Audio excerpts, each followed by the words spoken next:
નમસ્કાર દર્શક મિત્રો, અભિપ્રાય ન્યૂઝમાં તમારું સ્વાગત છે। પાદરા તાલુકાના સોખડા ખુર્દ ગામથી છેલ્લા 15 વર્ષથી અવિરત અંબાજી પગપાળા સંઘનું આયોજન થાય છે।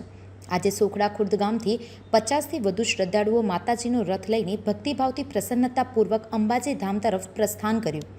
શનિવારે સાંજે ગામમાં માતાજીનો રથ અને મહાઆરતી સાથે ભવ્ય શોભાયાત્રાનું આયોજન કરવામાં આવ્યું હતું।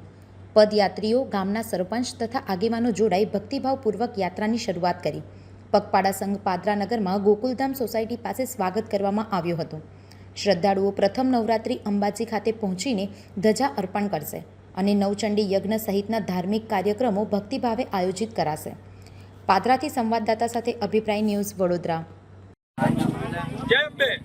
સોખડા ખુર્દથી પગપાળા યાત્રા સંઘ અંબાજી ખાતે સતત 15મા વર્ષે ભાદરવા 8મના રોજ આજે સવારે સોખડાથી પ્રસ્થાન કરીને વિવિધ ગામોમાં રાત્રિ રોકાણ કરીને અમે આસો સુદ એકમના દિવસે અંબાજી પહોંચીને મા ગબ્બરને અમારી ધજા અર્પણ કરીશું અને પ્રાર્થના કરીશું કે જગતનું કલ્યાણ કરે અને લોકોને સુખ શાંતિ અને સમૃદ્ધિ આપે એવી માને પ્રાર્થના કરીશું। બીજે દિવસે આસો સુદ બીજના દિવસે અમે અંબાજીમાં નવચંડી યજ્ઞનું આયોજન કરેલ છે। નવચંડી યજ્ઞ કરીને માતાજીને અમારા ગામની ધજા અર્પણ કરીશું અને માતાજીને વિનંતી કરીશું કે દરેકની સુખ અને શાંતિ આપે અને જગતનું કલ્યાણ કરે અને અમારા ગામની સમૃદ્ધિ વધારે અને આવી રીતે અમને દર વર્ષે તમારા ધામમાં બોલાવે એવી પ્રાર્થના કરીશું। બોલ મારી અંબે।